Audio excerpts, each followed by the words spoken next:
Experiment है। एक book को कैसे जल्दी पढ़ा जा सकता है उस पर 40 पेजेस का चैप्टर है, चैप्टर 13। और मैं अपनी स्क्रीन शेयर कर रहा हूँ आपके साथ, और इसमें की कंसेप्ट है ये 4। अब मैं डिस्कस करूँगा बहुत जल्दी। तो सबसे पहले है कि फाइल, तो ये एक्सपेरिमेंट मैं इसलिए कर रहा हूँ कि कैसे किसी चीज़ को बहुत जल्दी पढ़ा जाए। ये 40 पेज की बुक है और मैंने इसको माइंड मैप बना दिया। माइंड मैप बना के तो शुरू करते हैं हम। माइंड मैप बना दिया और कैसे जल्दी पढ़ सकते हैं। तो हम अभी 1 घंटे के अंदर ये रिवाइज करते हैं, देखते हैं कितना टाइम लगता है। 9:55 है। तो मैं चैप्टर 13 पढ़ रहा हूँ, जो कि है फाइल सिस्टम इंटरफेस। तो फाइल सिस्टम इंटरफेस क्या होता है कि ये एक इंटरफेस होता है ऑपरेटिंग सिस्टम का टू एक्सेस या स्टोर करने के लिए। फाइल्स को कैसे स्टोर किया जाता है वो सारी चीज़ें ये मैनेज करता है, बेसिकली मैनेजर होता है। तो अभी फाइल कॉन्सेप्ट क्या होता है इसमें? फाइल कॉन्सेप्ट है कि फाइल कॉन्सेप्ट जो हमारा नॉर्मल फाइल होती है, तो उसके अंदर क्या क्या चीज़ें आती हैं, ऑपरेशंस आती है। तो जो हमारी एक फ़ाइल होती है उसको कैसे ये इंटरफेस मैंने बताया कि स्टोर करता है, तो उसके अंदर क्या क्या ऑपरेशंस आते हैं। जैसे एक फ़ाइल को हम क्रिएट करते हैं, एक फ़ाइल को रीड करते हैं, एक फ़ाइल को राइट करते हैं, उसको डिलीट करते हैं, उसकी रीपोजिशनिंग भी करते हैं। तो ये सारे ऑपरेशन एक फ़ाइल पे हम करते हैं। और फिर तो ये सारी चीज़ें हम एक फ़ाइल पे करते हैं। तो ये होता है हमारा ऑपरेशंस, ठीक है, फाइल ऑपरेशंस। तो मैं आपको एक एक करके वो सारी चीज़ें दिखा रहा हूँ दोस्तों। ठीक है, मैंने यहाँ से स्टार्ट किया। तो अब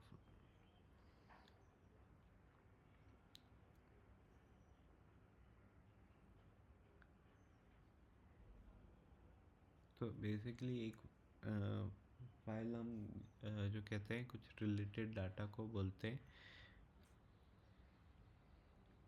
जो कि हमारे सेकेंडरी स्टोरेज पे स्टोर होता है। फाइल सिस्टम क्या करता है, उसको एक तरह का मैनेजर है जो कि इन सब चीज़ों को ऑर्गेनाइज करके रखता है। तो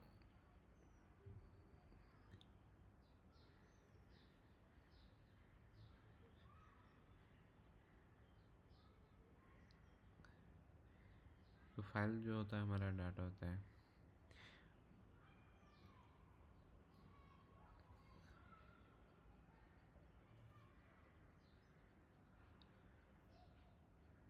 तो एक फ़ाइल जो होती है उसके कुछ एट्रीब्यूट्स या कुछ फीचर्स होते हैं, जैसे कि उसका नाम होता है, उसका आइडेंटिफायर होता है, उसका टाइप होता है, वो किस तरह की फ़ाइल है, एग्जीक्यूटिव फाइल है, मतलब कि एक्सटेंशन होती है, उसकी लोकेशन होती है कि वो कहाँ पर डिवाइस पे स्टोर है, उसका साइज़ होता है, प्रोटेक्शन होता है, मतलब कि प्रोटेक्शन मतलब कि कौन कौन उसको एक्सेस कर सकता है, वो सारी राइट्स, एक्सेस कंट्रोल राइट्स बोल सकते हैं। टाइम स्टैम्प होता है कि कब लास्ट मॉडिफाई किया होता है, और उस पर कुछ फाइल ऑपरेशंस होते हैं जो कि ऑपरेटिंग सिस्टम करता है। उस पर ये ऑपरेटिंग सिस्टम करता है, या ये जो आपका फाइल सिस्टम इंटरफेस है ये आपको देता है राइट्स। तो ये फाइल ऑपरेशंस हमने डिस्कस किए कि क्रिएट का होता है, डिलीट का होता है, ओपन कॉल होता है, क्लोज होता है, रीड होता है, राइट होता है, रिपोजिशनिंग होता है कि फाइल को मूव करना एक लोकेशन से दूसरी लोकेशन, ट्रंकेटिंग होता है कि फाइल के कंटेंट्स को डिलीट करना, इरेज करना, आते हैं हम इसके बाद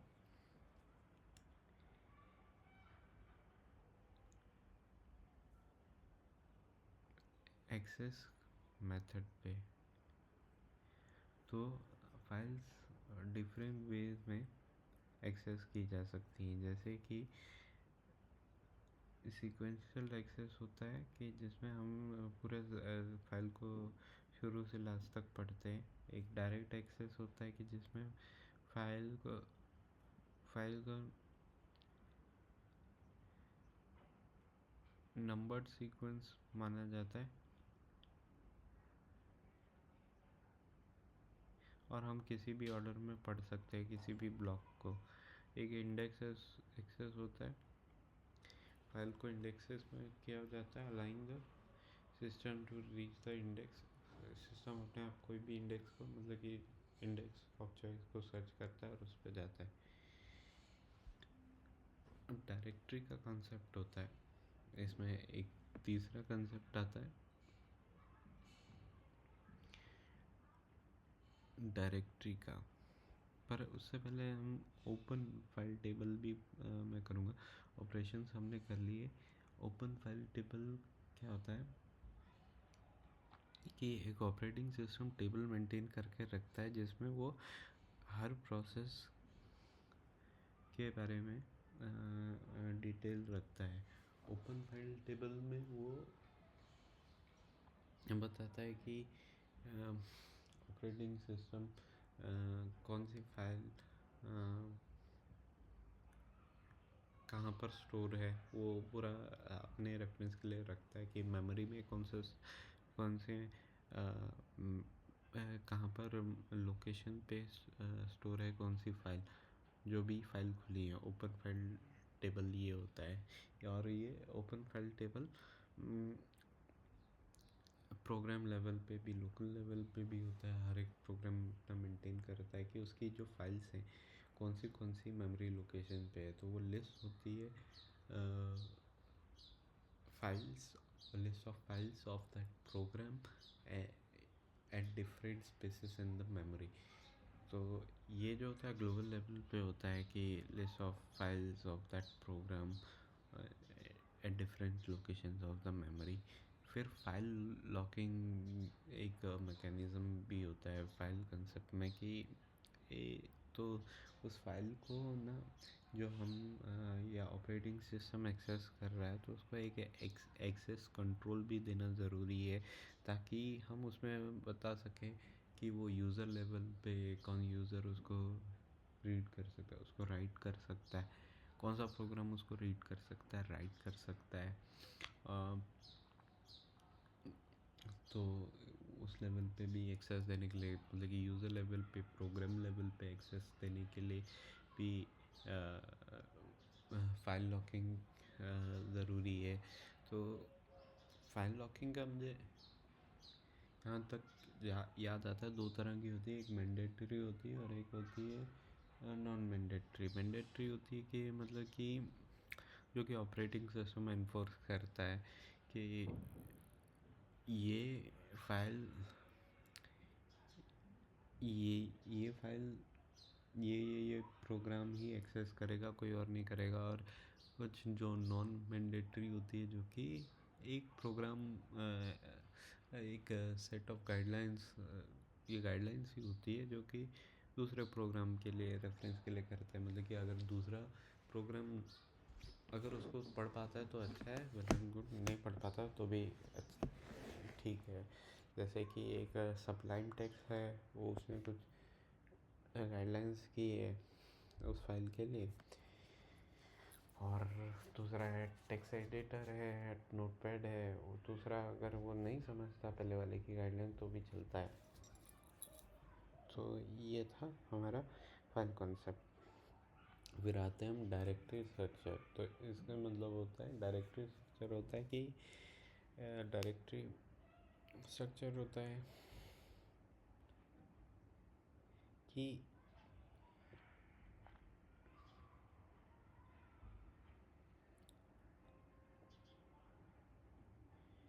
एक हम कह सकते हैं सिंबल टेबल डायरेक्टरी स्ट्रक्चर एक सिंबल टेबल होता है। सिंबल टेबल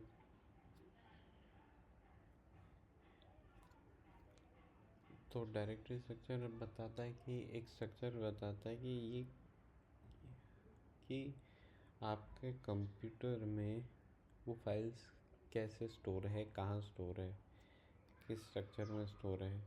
तो डायरेक्टरी बेसिकली डायरेक्टरी का कंसेप्ट आता है हमारे पुराने ज़माने में फ़ोन से। तो पहले क्या होता है, फ़ोन डायरेक्टरीज होती थी, मतलब कि वो बुक्स होती थी जिसमें हम नाम से नंबर को मैप करते थे। तो वैसे ही डायरेक्टरी क्या है, एक ऐसा स्ट्रक्चर है जिसमें हम किसी फाइल का नाम बोलते हैं तो वो मैप करता है कि वो फाइल से, फाइल के आइडेंटिफायर से मैप करता है वो फाइल से, और वो फाइल कैसे स्टोर की हुई है,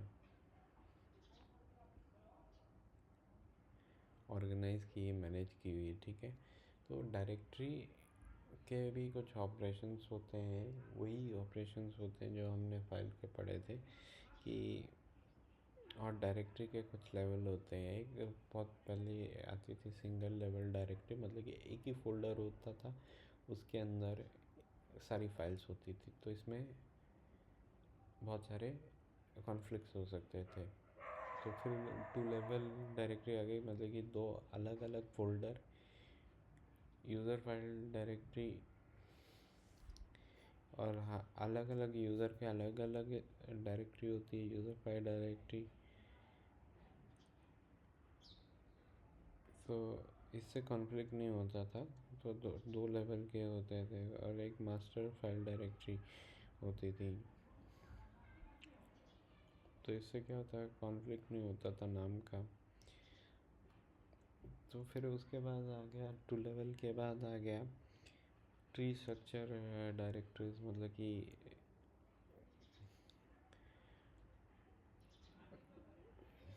कि डायरेक्टरीज को ट्री के हिसाब से, डायरेक्टरी को सब डायरेक्टरी में डिवाइड करना ट्री के हिसाब से, और उसके अंदर फाइल करना। फिर ए साइक्लिक ग्राफ डायरेक्टरीज, क्योंकि वो ग्राफ के फॉर्म में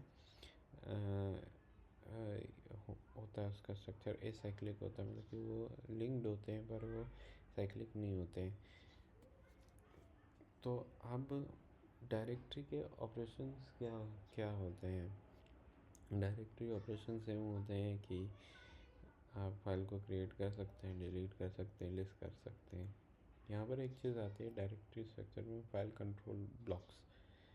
और मेरे को लगता है कि डायरेक्टरी स्ट्रक्चर एक टेबल होता है कि जिसमें सारी फाइल्स,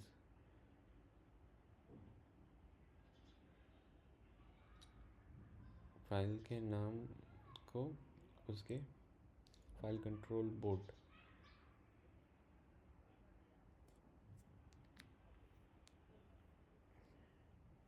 से मैप किया होता है। और फाइल कंट्रोल बोर्ड बेसिकली शायद इसको इनोड भी कहते हैं, जो कि उस फाइल की सारी डिटेल्स, एट्रीब्यूट्स स्टोर करता है।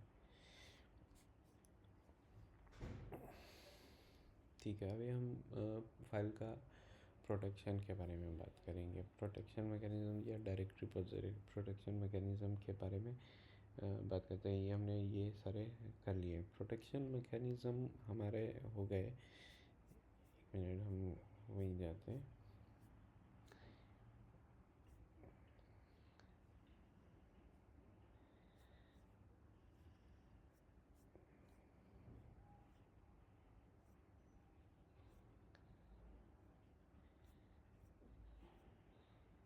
तो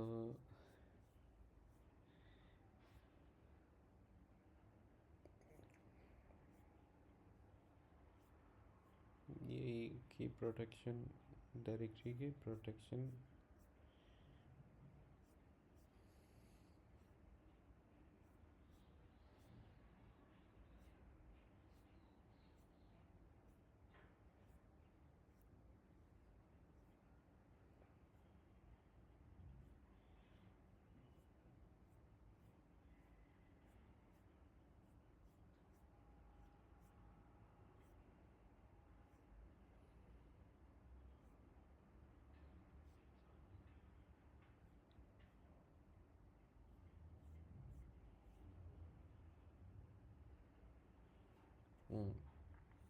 तो अभी हम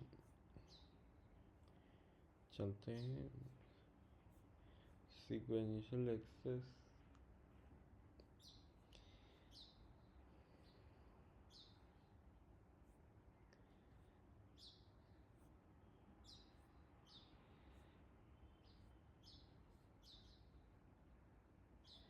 काम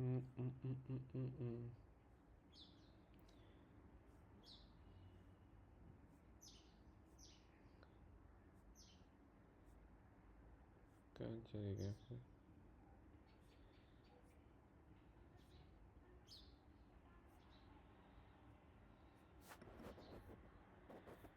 एडवाइजरी लॉकिंग चेक लॉकिंग ये सब फाइल कंसेप्ट में ही आ गया। ये हमने कर दिया। ये हम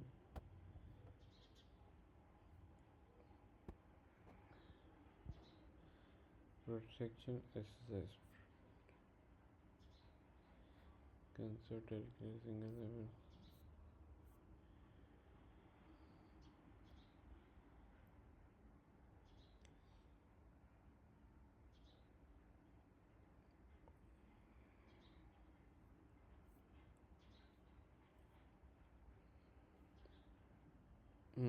तो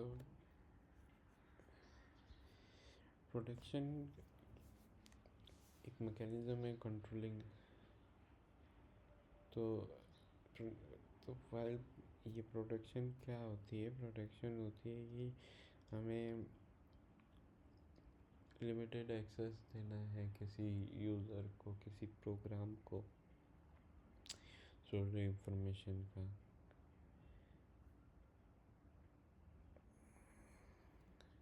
और प्रोटेक्शन और रिलायबिलिटी दो अलग चीज़ होती है। रिलायबिलिटी होती है कि वो कितना रिलायबल मैकेनिज़्म है, मतलब कि अगर कुछ फिज़िकल लॉस हो जाता है तो उसको कैसे वो हैंडल करता है।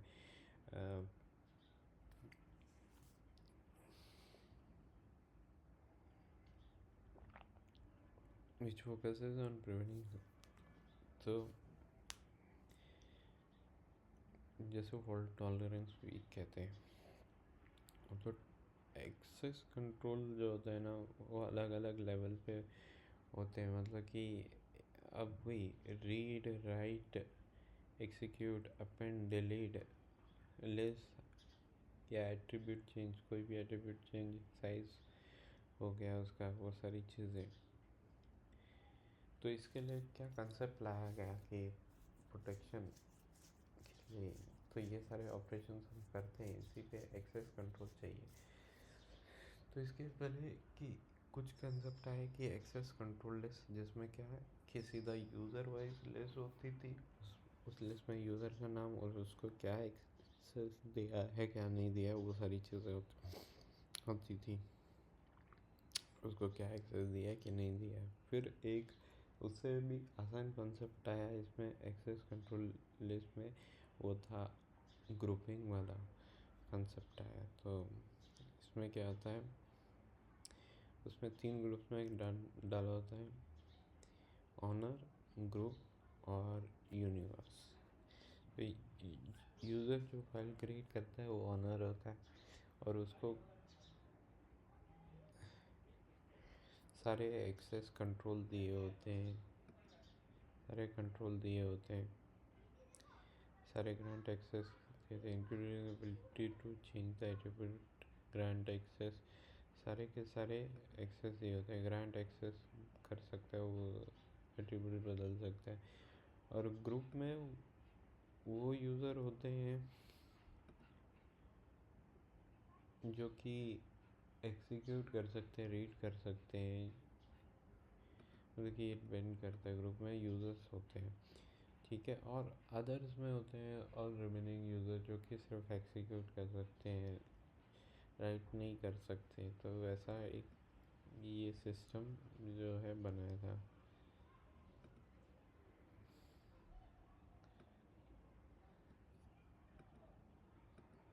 ठीक है। तो अभी यूनिक्स जो है वो ऐसे नहीं, ये इसको यूज़ करता है 9 बिट मार्क्स। तो उसमें ऑनर, ग्रुप और अदर करता है एक्सेस के लिए। मैक भी वैसे ही करता है, विंडोज़ का भी वैसे ही है। विंडोज़ का जबकि एक हाइब्रिड सिस्टम है, मतलब कि वो एक्सेस कंट्रोल लिस्ट भी यूज़ करता है और ये ग्रुपिंग सिस्टम भी यूज़ करता है। तो और सोलारिस का भी है हाइब्रिड अप्रोच। तो ये मतलब कि दोनों चीज़ें, पर इसमें कॉन्फ्लिक्ट्स आ जाते हैं कभी कभी। डायरेक्टरी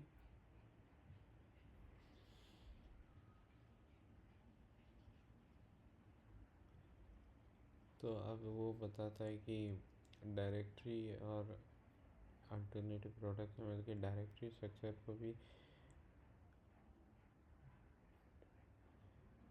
तो प्रोटेक्शन डायरेक्ट सिर्फ फाइल ही नहीं, डायरेक्टरी को भी, स्ट्रक्चर को भी मिलनी चाहिए। तो इसमें क्या होता है, multi level structure listing the content of a directory is a protected operation. Unauthorized user cannot even see the existing file.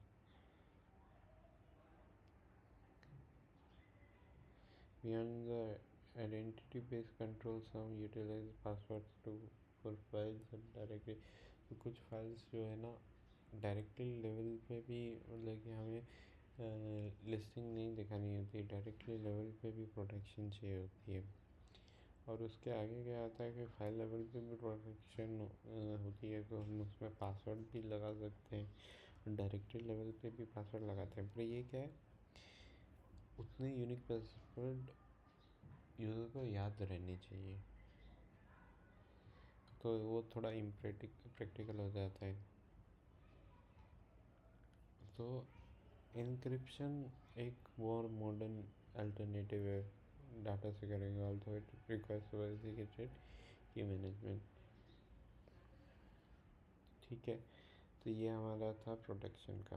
फिर हमारा आ जाता है मेमोरी मैप फाइल्स का डिस्कशन। तो अब मेमोरी मैपिंग क्या होती है, मेमोरी मैपिंग होती है जब भी हम कोई फाइल ओपन करते हैं using the system calls. Sir system call जो भी हम करते हैं, द सिस्टम कॉल जैसे फाइल को क्रिएट करने का, ओपन करने का, क्लोज करने का, वो क्या ऑपरेटिंग सिस्टम इंस्ट्रक्शन देता है। ऑपरेटिंग सिस्टम जब इंस्ट्रक्शन देता है उसको ओपन, क्रिएट, क्लोज करने का, तो क्या होता है, तो वो बहुत सारी प्रोसेस होती है पीछे की। वो पहले तो चेक करता है कि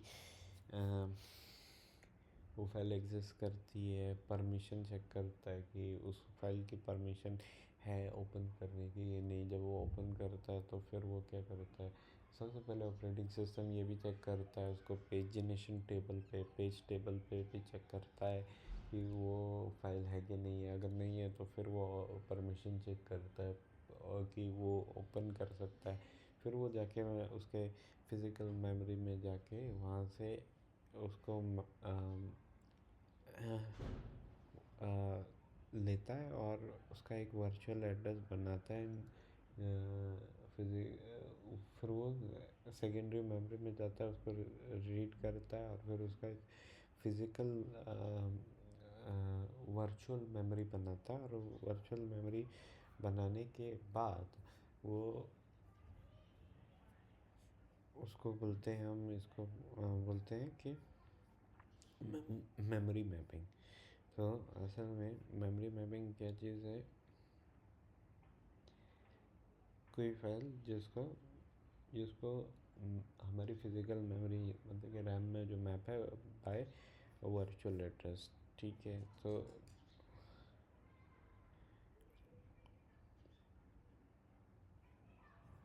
ठीक है, तो किसी भी मैप को वर्चुअल रैम में लोड करना, मतलब कि उसको बोलते हैं मेमोरी मैपिंग। तो डिमांड पेजिंग क्या होती है कि अभी किसी फाइल की डिमांड आई है और वो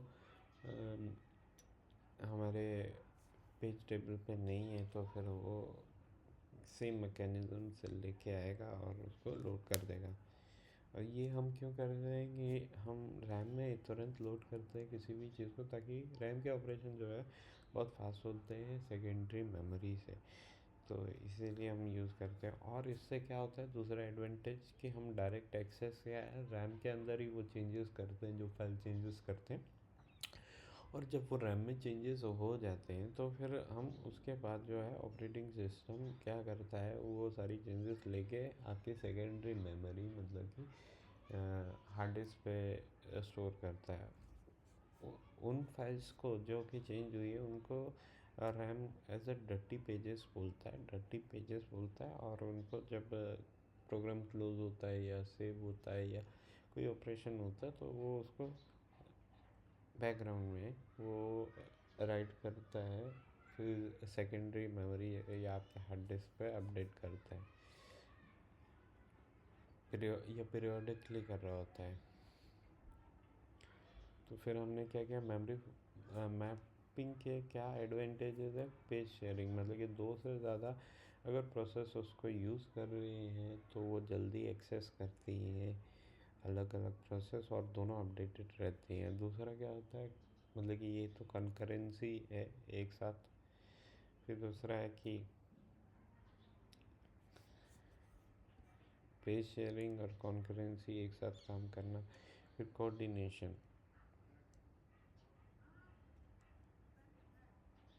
तो कोऑर्डिनेशन में भी ये बहुत ज़रूरी है कि मतलब कि अगर बहुत सारे प्रोग्राम्स यूज़ कर रहे हैं तो हमें बराबर कोऑर्डिनेशन करना पड़ता है यूजिंग क्या म्यूटेक्स, मतलब कि एक प्रोग्राम यूज़ कर रहा है अगर वही कॉमन फाइल को, तो हमें लॉक लगाना है दूसरे प्रोग्राम को एक्सेस करने के लिए। म्यूटेक्स सीमाफोर होता है, सीमा जैसे कि कुछ limited process, number of process को अलाउ करना, नंबर ऑफ प्रोसेस को, मतलब कि दो अलाउड है तो दो को अलाउ करना।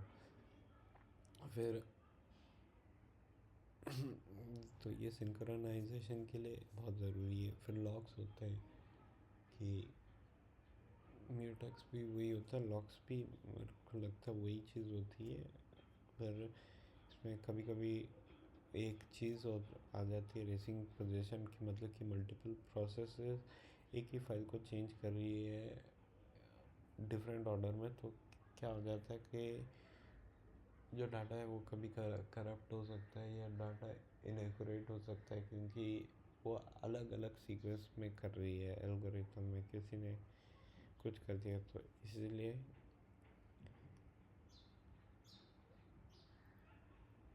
उसको रेसिंग कह सकते हैं। फिर उसके बाद आता है, तो इससे क्या फ़ायदा होता है, फ़ायदा ये होता है कि सिस्टम कॉल्स जो हैं वो कम हो जाते हैं। जो सिस्टम कॉल्स होते हैं वो डायरेक्ट मेमोरी, सेकेंडरी मेमोरी मतलब कि हार्ड डिस्क पे होते हैं, जबकि ये जो हम लोड करके रखते हैं रैम में वो सिस्टम कॉल्स नहीं होते, वो डायरेक्ट मेमोरी को एक्सेस करते हैं। तो और इससे के साथ जावा में कुछ एडवांटेज होती है, जब आप जावा में प्रोग्राम लिखते हो तो आप पार्शल कुछ रीजन होते हैं प्रोग्राम के, उनको आप क्या करते हो, लॉक कर सकते हो, रीजन बेस्ड लॉकिंग लगा सकते हो। और पार्शल फाइल मैपिंग भी वो सपोर्ट करता है। तो ये था हमारा चैप्टर। आई थिंक हमने सब कुछ कवर कर लिया इसमें, input output shared memory files. Thank you. तो ये लगभग ऑलमोस्ट ये वीडियो 20-25 मिनट का होगा।